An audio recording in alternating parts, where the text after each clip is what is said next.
Hi, this is Jenna. And this is Heather. This is Conspiracies Unlocked. We're finishing the book, 1984. Not finishing it, just continuing forward with it. We are in Chapter 2, Part 10.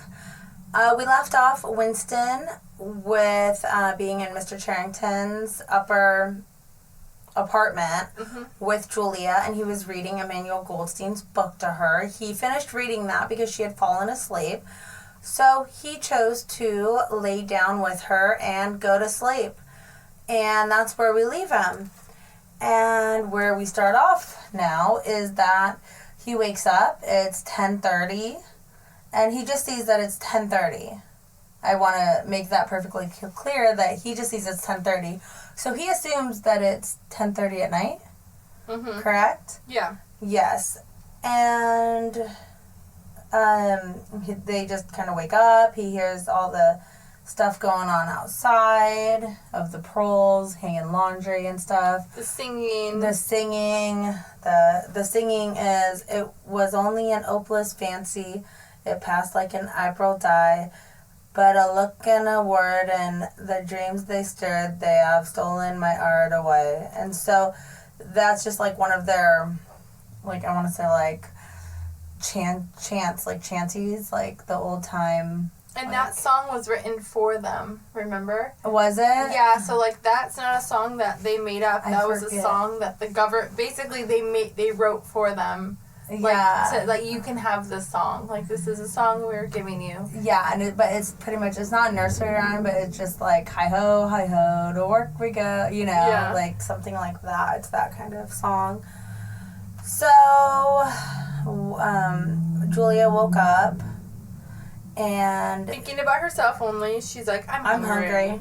Yeah, not, oh, great story that I fell asleep to, or damn, I fell asleep, that's so sad.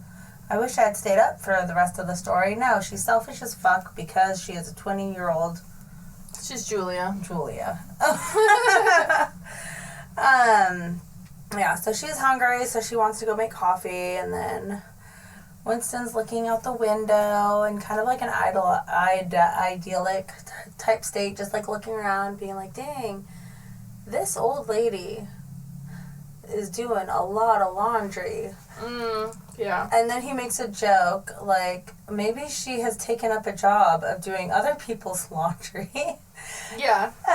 He's like, maybe, he said he wondered whether she took in washing for a living or was merely the slave of 20 or 30 grandchildren. Yeah. I'm like, there is some funnies in here. It makes me laugh. Like, how much laundry? He must have seen just every time she's there, or he's there, she's laundry. Just going, hanging up the diapers. Massive amount of laundry. I know. Heather came to my house today and was like, what happened? And I was like, I'm like cleaning out, I'm cleaning out my boys' room and I'm doing all this stuff. And so I just like, laundry was on the back burner, and it's not that it wasn't clean, but guys, you know this.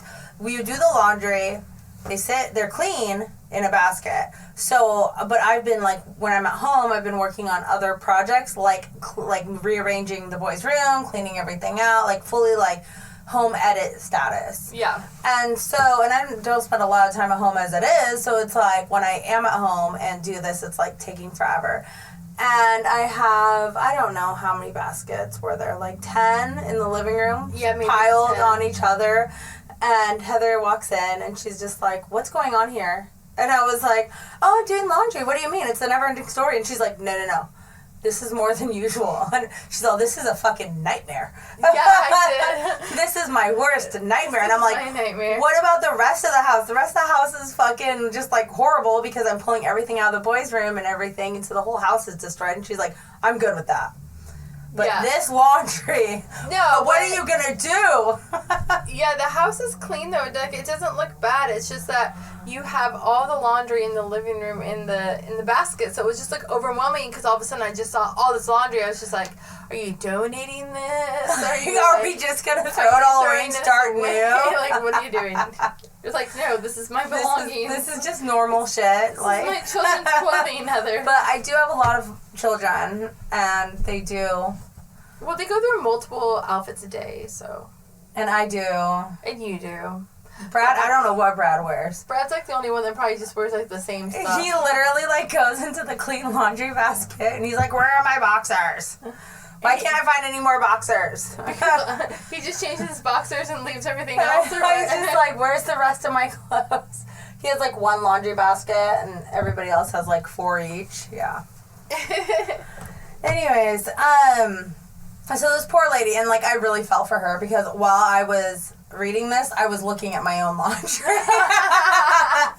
Oh man. Yeah, and I can understand. And then I was like, God, all those grandchildren. And you think about it, and that probably is how it is, where she raised her kids, and now she's not maybe raising the grandkids, but her kids are probably at work, so she's helping out by doing their laundry, and you know what grandmas do. And I mean, the boy's grandma will come up and even fold Zane's laundry. Zane doesn't even live with us. He just happens to do his laundry at our house, and if that's the basket that's in front of Nana, God damn it, she's doing it.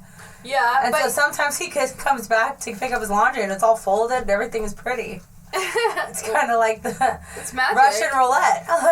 It's like the whatever laundry, basket. Yeah. The laundry fairy game. Yeah, but I feel like that's like kind of what Nanas do, right? Yeah. Like, yeah. Yeah. So. And it's funny because Winston, he's like looking out the window and he's watching her, and he realizes that he feels like she's beautiful. Which is funny. I have that too, because it never occurred to him that the body of a 50 blown up to monstrous dimensions by childbearing, then hardened, roughened by work till it was coarse in the grain like an overripe turnip, could be beautiful.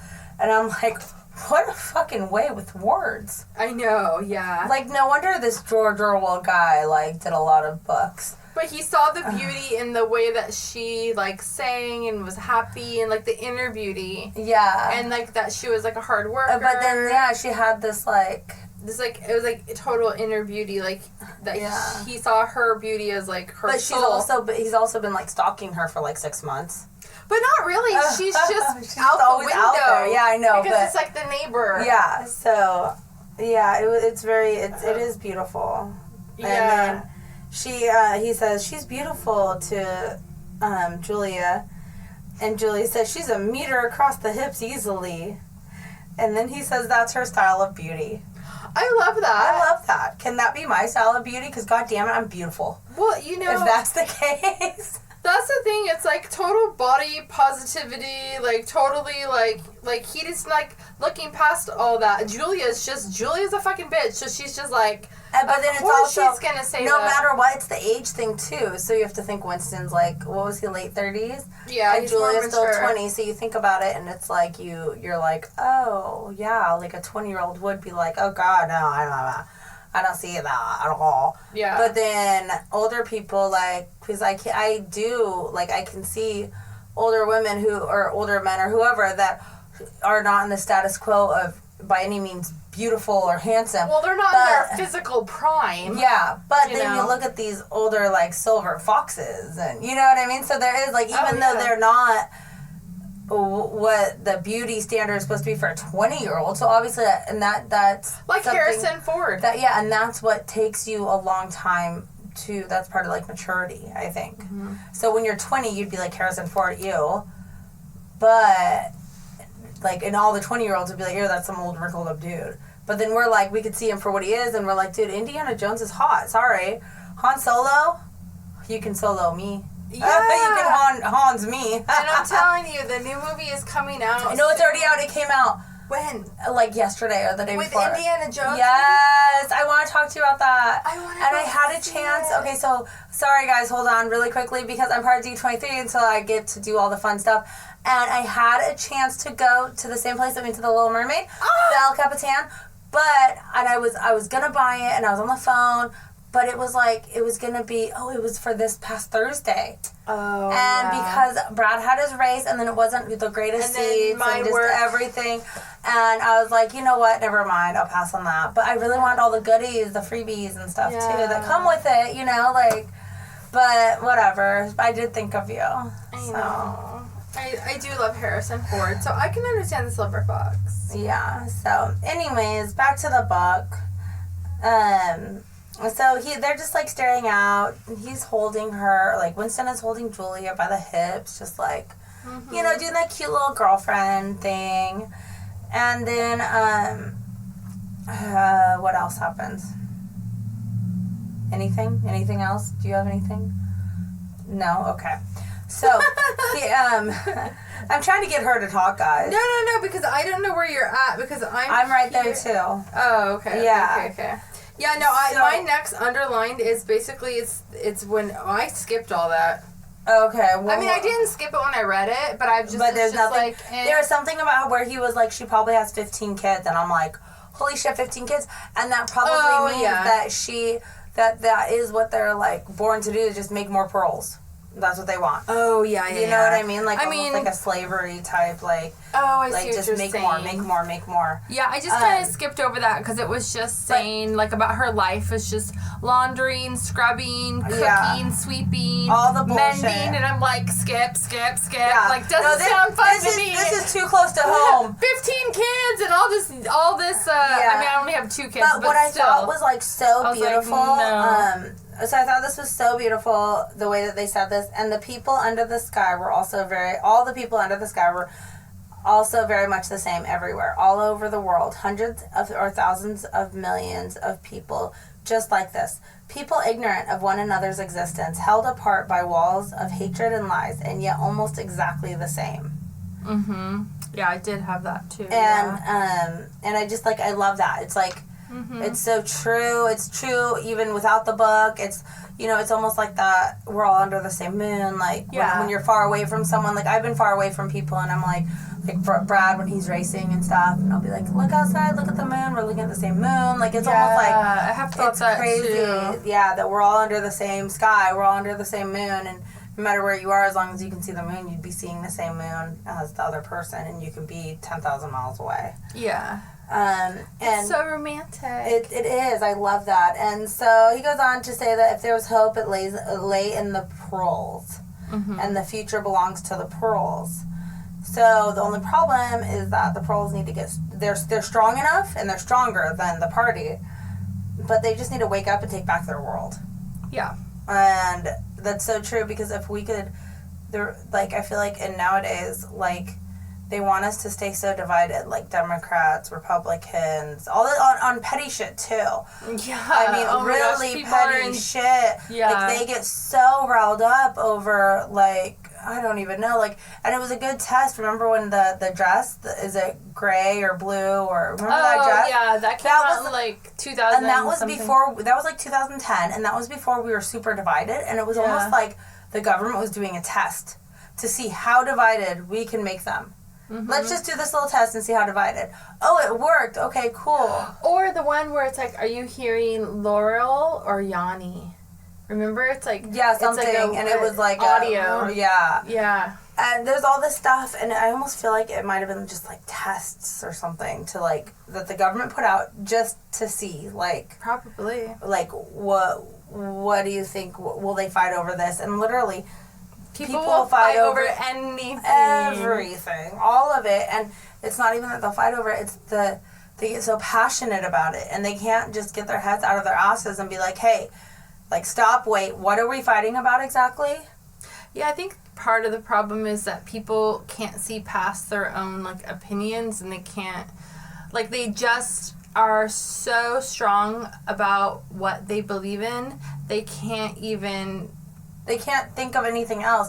They can't, even if they can't allow their head to, like, think any other thoughts. They're just not open. They're not open to the possibility that things might be different, or the possibility that someone else's point of view might be, you know, just as valid as theirs. Like, they don't want to, they only care about what it's like Julia. They only care about what they feel. Everyone's running around like a bunch of freaking, like, 10-year-olds. But I did think it was interesting that basically the last little part here is the end of the book in Winston's thought. Because if you remember, when we ended before, there was like a cliffhanger. Yeah, of the motive. The motive. We never knew. We never found it out. But here, he goes over what he thinks like, the kind of the motive is my take on it.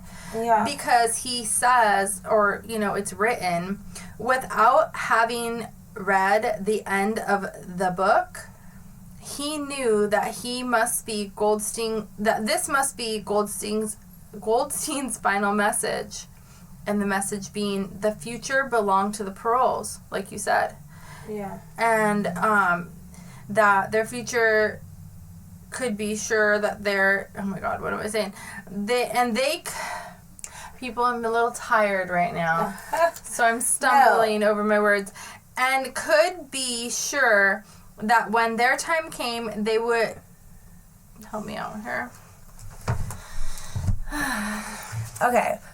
And could he be sure that when their time came, the world they constructed would not be just as alien to him?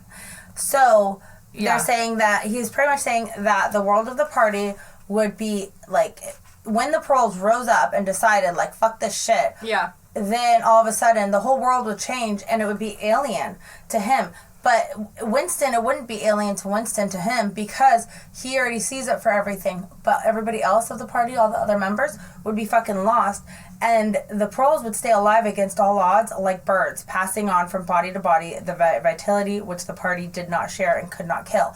Because they were stronger. They had the work ethics. They had this. They are the ones that we've been saying have been, like, running the world, really. All the higher ups, all the party members in the inner party, they just, like, sit there and tell people what to do. But without the people to tell them what to do, they couldn't survive. But it's the farmers, the workers, the people who are making the world actually go round. Yeah. It even says strength would change into consciousness. Yep, the Pearls were immortal. Mm-hmm. I just thought that was really interesting. Yeah. I, like, put squiggly lines under it. I have it because I didn't have my highlighter, so I was like, squiggly lines. So sad. I'm like, end of book. Yeah. So, and then there, the bird, like, later, so then he says, do you remember to Julia the thrush that sang to us the first day at the edge of the woods? And Julia's like, he wasn't singing to us, he was singing to please himself. Not even that, he was just singing. And he's like, the bird sang, the Pearls sang, the party did not sing. So it's like, she is part of the party.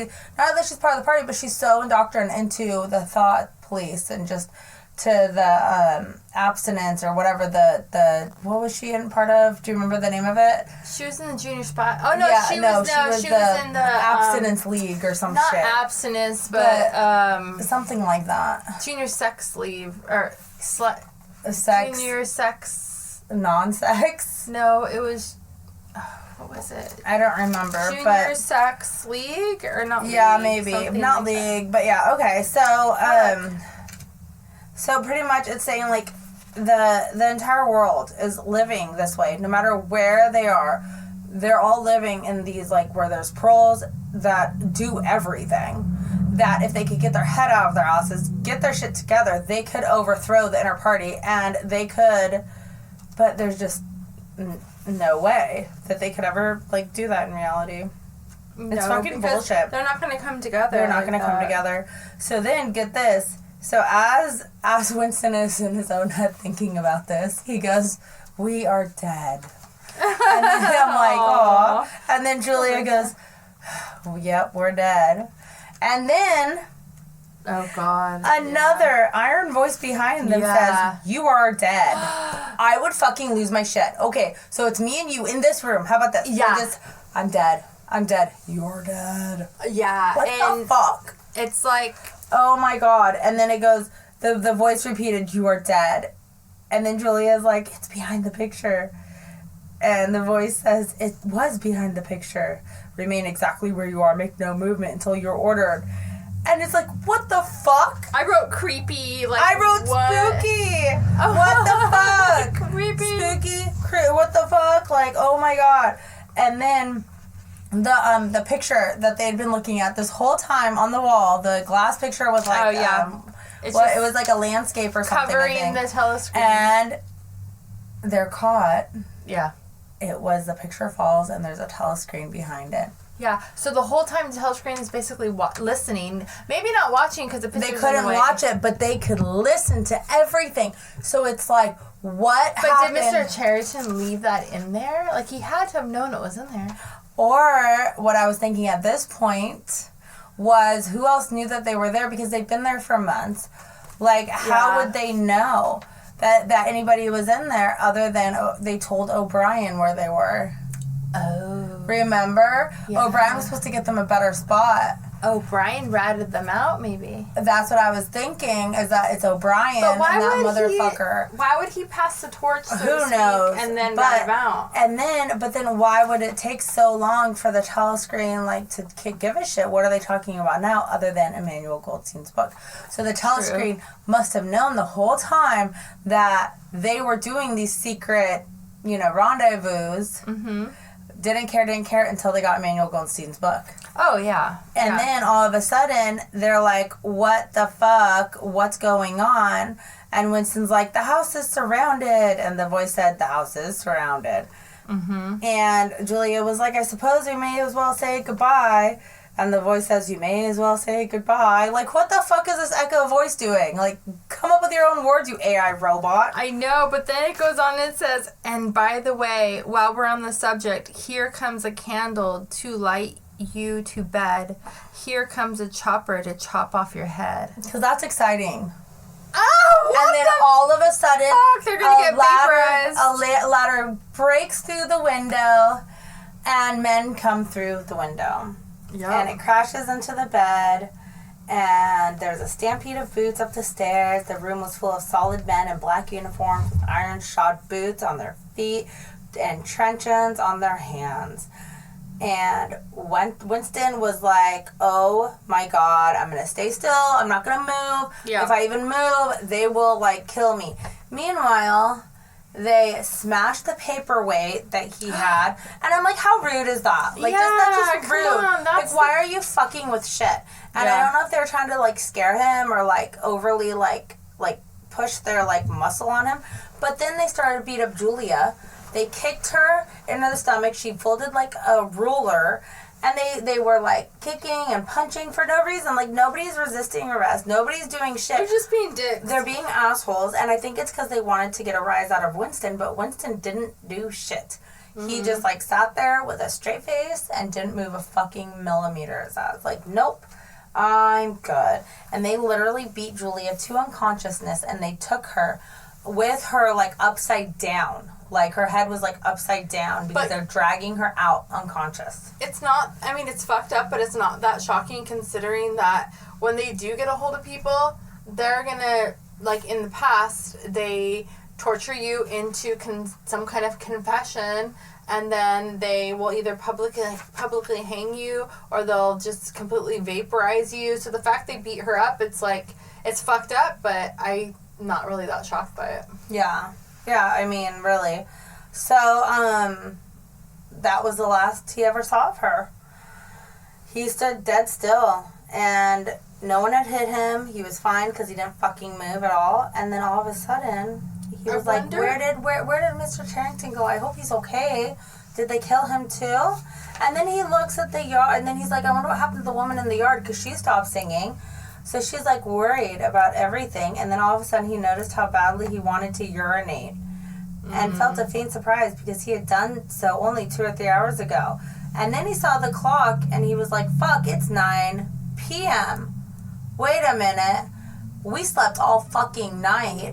They never, it's 9 a.m., sorry, not 9 p.m. because before it was 10. Yeah. And he's like, fuck, no, it was 10 a.m. or 10 p.m. and they fell back asleep. I didn't really get that. They just, they slept longer than expected. Yeah, and so he's like, why would not the light be fading at 21 hours on August evening? He wondered whether, after all, he and Julia had mistaken the time.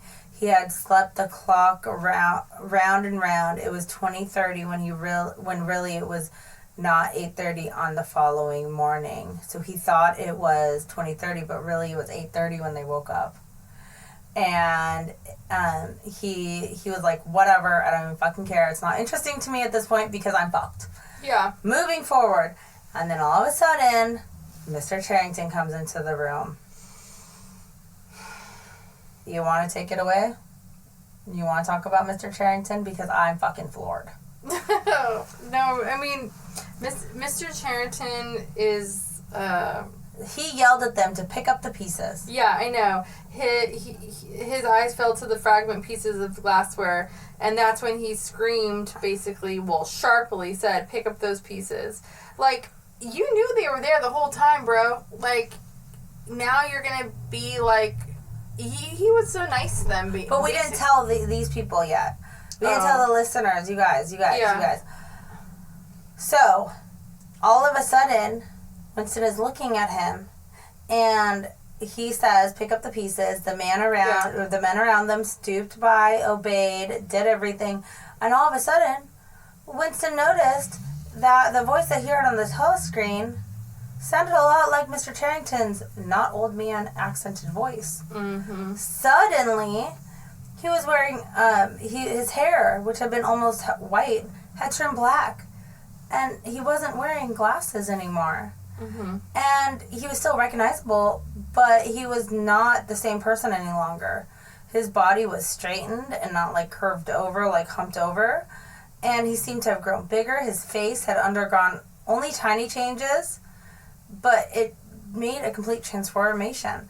His black eyebrows were less bushy, the wrinkles were gone, the lines on his face were altered, nose seemed shorter.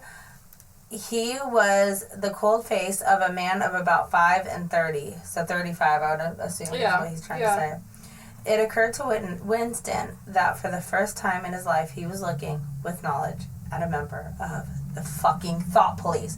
Mr. Charrington was part of the thought police the whole fucking time. I did not see that coming. But that's bullshit. The thing is how did he change his appearance so much? Like they altered it. They did makeup and stuff, I guess. Like how else? I'm so irritated. But why would the thought police allow them to come in there, have their little spot for their rendezvous for this amount of time? It's just like the CIA and everybody working undercover. Just like anybody, think about girls, right? Stalking. If they get inside something like somebody's Facebook or something, right? Mm-hmm. They're not going, or get a whole phone or something. They're not going to jump at the first little thing they see.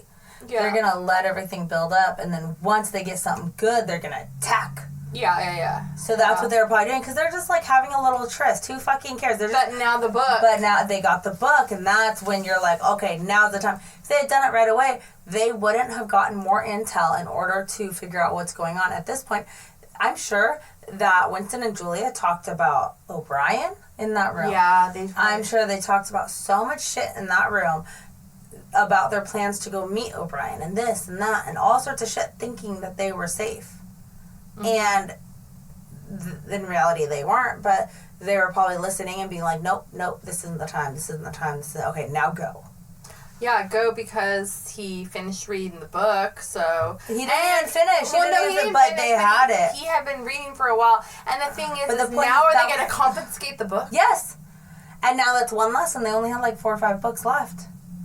And now it's one less. He's never got to finish it. No, and that's what I'm saying. We'll never find out the motive. So annoying. So fucking annoying. So, that is that. I'm irritated. On to chapter 3. Yeah, we're going to be on to chapter 3 next week.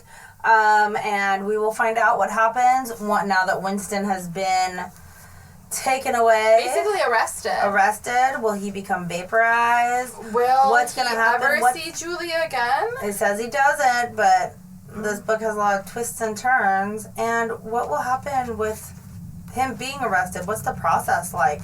Does he get free eventually? Does he ever find his sister? Does he find out what happened to his mom? These are the questions I need answered. So, thank you guys for listening, and don't forget to share, like, and subscribe, and thank you to everyone that has supported us, and we appreciate you all. Thank you. Bye.